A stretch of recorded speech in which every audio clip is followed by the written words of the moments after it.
The picturesque state of Arunachalpradesh, nestled in the Himalayas, finds itself grappling with a disheartening controversy. At the center of this storm is Chief Minister Pema Khandu, facing serious allegations of corruption. The accusations revolve around alleged favor shown to companies linked to his family in awarding government contracts. These claims, if proven true, represent a misuse of power and a betrayal of public trust. The allegations have cast a shadow over Khandu's administration, raising questions about transparency. The Supreme Court of India has taken cognizance of the matter. Chief Justice of India Sanjeev Khanna, along with Justices Sanjay Kumar and K.V. Viswanathan, are overseeing the case. The court has directed the Union Ministries of Home Affairs and Finance, as well as the Arunachal Pradesh government, to file detailed affidavits addressing the allegations. As the legal battle unfolds, the people of Arunachal Pradesh watch with bated breath. The outcome will have far-reaching consequences for governance and accountability in the state.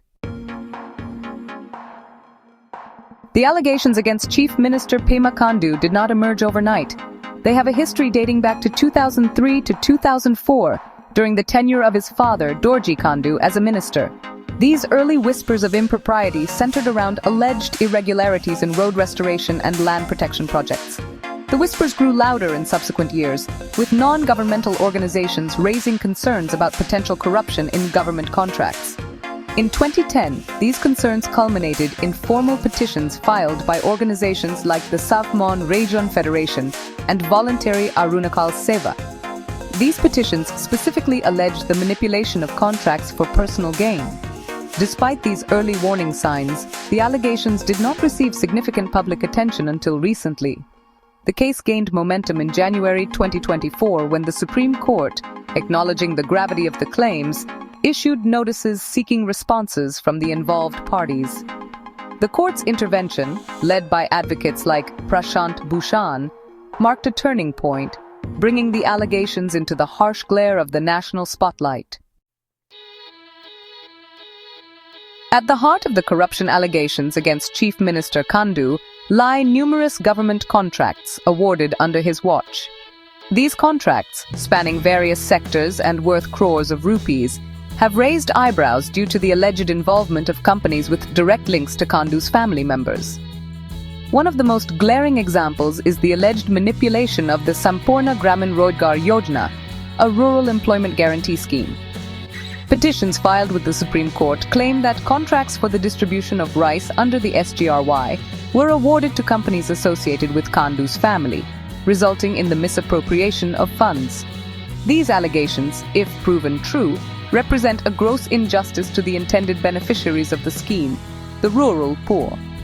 The construction sector has also come under scrutiny, with allegations of contracts being steered towards companies linked to Khandu's relatives, even in the absence of competitive bidding. Such alleged favoritism undermines the principles of fair play and transparency, creating an uneven playing field for other businesses. Evidence presented includes financial records and transaction documents that allegedly show a clear trail of funds leading back to Khandu's family businesses. The case has seen the involvement of prominent judges who have been instrumental in pushing for a thorough investigation. Advocates have been actively arguing the case, bringing to light the intricate details of these questionable dealings. The allegations against Chief Minister Khandu gain further weight when specific companies and their connections to his family are examined.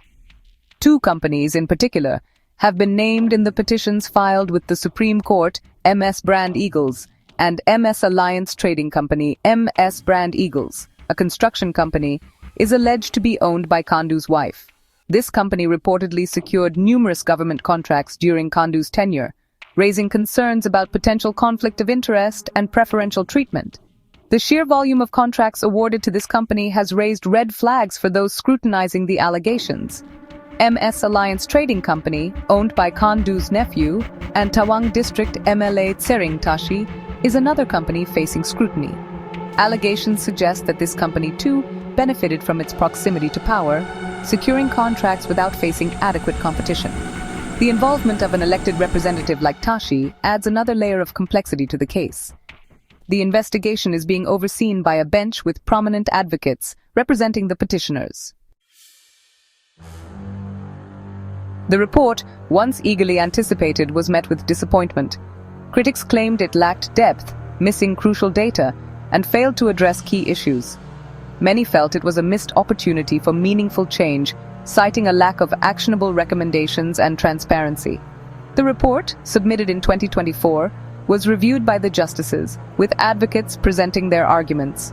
Recently, the Supreme Court, led by Chief Justice of India Sanjeev Khanna, Justice Sanjay Kumar, and Justice K.V. Viswanathan, observed that the KG report submitted so far was inadequate. The court ordered the submission of a more comprehensive report in the next hearing and directed the Ministry of Finance and the Ministry of Home Affairs to provide necessary data. The Supreme Court also directed the Comptroller and Auditor General to submit a final report. The matter is scheduled for further hearing in the week commencing July 21, 2025. Advocate Bhushan, known for his keen insights, pointed out several inconsistencies.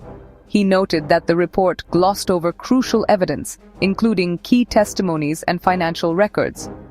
Bhushan emphasized that the investigation failed to hold the right individuals accountable, particularly those in positions of power.